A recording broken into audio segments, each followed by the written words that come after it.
তা যা বলেছিস, শুধু শুধুই আমি আকাশ পাতাল চিন্তা করে সময় নষ্ট করছি। এর থেকে বরং বাজারের দিকে হাঁটা দিই। কি রে মিনতি, এইভাবে নদীর পাড়ে চুপচাপ বসে আছিস যে? কি হয়েছে তোর? বাজারটা ঠিক টাইমে করে আনলে তো আমি রান্নাটা বসিয়ে দিই। খালি পেটে আর কত কাজ করব, ভাল লাগে না। মনে হয় নিশ্চয়ই কোনো বান্ধবীর বাড়িতে চলে গেছে, গিয়ে গপ্প জুড়ে দিয়েছে। মা যে এখানে না খেয়ে বসে আছে সে চিন্তাই নেই ওই মেয়ের। আর বলিস না রে, কাল আমার পাশের বাড়িতে মুরগির মাংস রান্না হচ্ছিল। কি সুন্দর গন্ধ, খুব খেতে ইচ্ছা হয়েছে, অনেকদিন তো মাংস খায়নি। মা বাজার করার জন্য এই কটা টাকা দিয়েছে। এই কটা টাকায় কি আর মুরগির মাংস হয় বলতো? বাবা রে, তুই তো দেখছিস ছেঁড়া কাঁথায় শুয়ে লাখ টাকার স্বপ্ন দেখছিস রে। তোদের ঘরের যা আয়, সেই ঘরে কি আর মুরগির মাংস খাওয়া মানায় রে? একদিন যদি মুরগির মাংস খেতে যাই আমাদের মতো ঘরের মানুষজন, তাহলে দেখা যাবে সপ্তাহে 4 দিন না খেয়ে থাকতে হবে। এখন জানিস মুরগির মাংসের কত দাম? সবই জানি, কিন্তু খেতেও তো ইচ্ছা হয় বল। রোজ রোজ আর ওই শুকনো ভাত আর ওই একই খাবার খেতে ইচ্ছা যায় না রে। এবার তাহলে পুরো ব্যাপারটা পরিষ্কার হলো।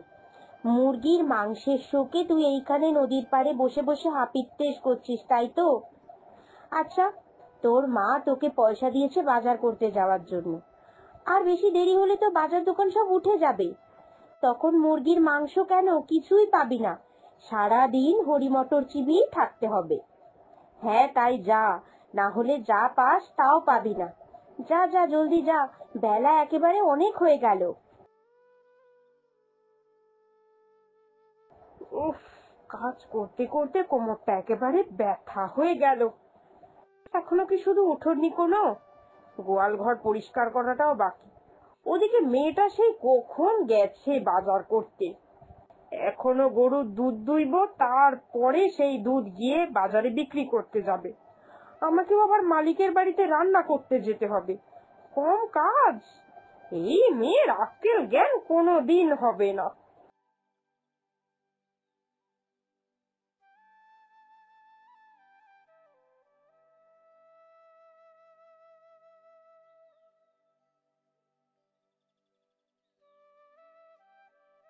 সবজি কিনে যা টাকা বাঁচলো, তাতে তো আর মাংস হবে না। ওই কয়েকটা ছোট চারা মাছ হবে, ওটাই বরং নিয়ে যাই। মা, এই নাও, বাজার নিয়ে চলে এসেছি। উদ্ধার করেছো মা তুমি আমায়। কত বেলা হলো দেখলি? রান্না বান্না কিচ্ছু হয়নি। রান্নাটা অন্তত সকাল সকাল হয়ে গেলে তো দুটো পেটে দিয়ে তারপরে কাজ করতে পারি। তুই দেখ, আমার ঘরের সব কাজ হয়ে গেল এই খালি পেটে। এইভাবে খালি পেটে থাকতে থাকতে তো আমি একদিন অসুস্থ হয়ে পড়বো। তখন এই কাজকর্ম কে করবে বল দেখি? আসলে ওই রিমির সঙ্গে একটু পুকুর পাড়ে বসে গল্প করছিলাম, তাই দেরি হয়ে গেল গো মা। ঠিক জানতাম যে মেয়ে আমার কারোর সঙ্গে গল্প জুড়ে দিয়েছে। নে নে, তাড়াতাড়ি যা। তুই বরং আজকে দুধটা ধুয়ে নে, আমি বরং রান্নাটা চাপাই, না হলে দেরি হয়ে যাবে। মালিকের বাড়িতে রান্না করতে যেতে রোজ বেলা হয়ে যায় বলে খুব খিটখিট খিটখিট করে। আজ অন্তত আমি সময় যেতে চাই। সংসারে সব কাজ হয়ে গেছে, শুধু এই রান্নাটাই বাকি। তুই বরং যা, গোয়াল ঘরের দিকে যা।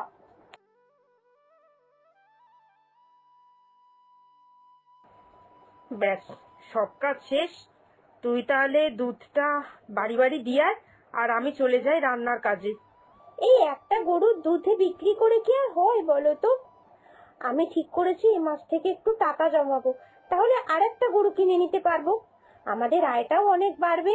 সে চিন্তা কি আর আমার নেই? সে চিন্তা আমারও আছে, কিন্তু প্রত্যেক মাসে যতই ভাবি না কেন টাকা জমাবো, কিছুতেই আর কিছু করে উঠতে পারি না। এত খরচ সামাল দিতে পারি না যে। এসব আকাশ কুসুম ভেবে লাভ নেই। তুই বরাবরই বড্ড ভাবনা চিন্তা করিস, কাজের কাজ কিচ্ছু হয় না। এখন যেটা করলে হবে সেটাই করি। যা যা, তুই তোর কাজে যা, আমিও বেরোই।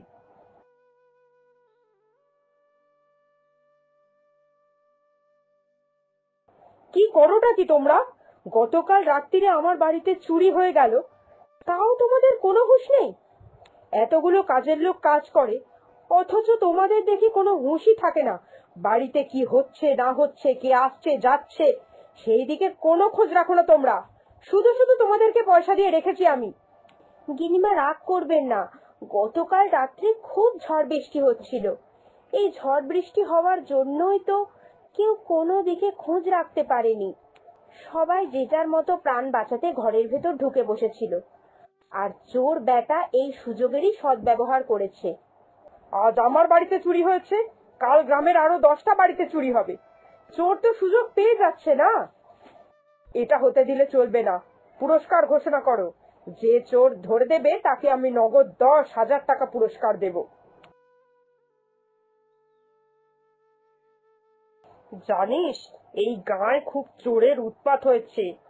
আমি যে মনিব বাড়িতে কাজ করি, ওই বাড়িতে গতকাল নাকি চুরি হয়ে গেছে রে। খুব সাবধান থাকতে হবে, খুব সাবধান। আমাদের মতো গরিব বাড়িতে কেই বা চুরি করবে? আজ টাকা রোজগার হলে তারপরে আজকের খাবার জোটে, কাল যদি রোজগার না হয় পেটে গামছা বেঁধে শুয়ে থাকতে হবে। আমাদের মতো বাড়িতে কি আছে যে চুরি হবে? ভয়তে আর আমার হাসিও না তো। একটা দুধের গাই আছে, ওই গাইয়ের লোভেই চোর আসবে চুরি করতে। মাথায় তো তোর বুদ্ধি শুদ্ধি নেই, নামেই বড় হয়েছিস। যদি বুদ্ধি থাকতো তাহলে আর এই কথাটা বলতিস না। আজকে থেকে একটু রাতে চোখে চোখে থাকতে হবে, যাতে ওই গরুটা চুরি না হয়।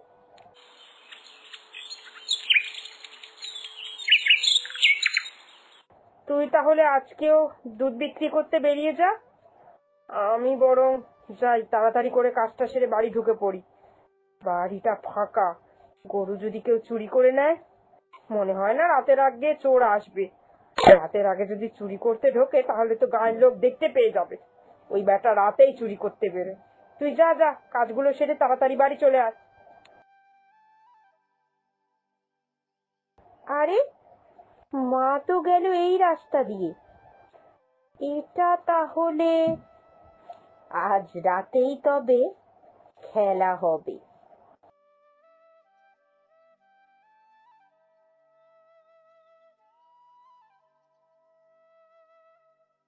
ওরে বাবারে, ওরে বাবারে, এই যে আমি এখন ধরা পড়ে গেলাম।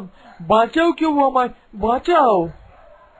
তুমি তো খুব উত্তম কাজ করেছো মেয়ে, চোরকে ধরে দিয়েছো।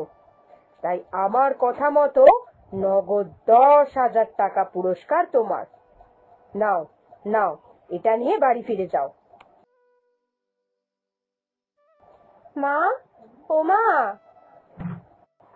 আয় আয়, দেখ আজকে তোর জন্য কি রান্না করেছি। মুরগির মাংস আর ভাত। তুমি আজকে সত্যি আমার জন্য মুরগির মাংস রান্না করেছো মা? অনেক দিন ধরে তোর ইচ্ছা ছিল মুরগির মাংস আর ভাত খাওয়া। পয়সার অভাবে আমি তোর ইচ্ছাটা পূরণ করতে পারছিলাম না। এখন যখন ভগবান দিন দিয়েছে তাহলে খা,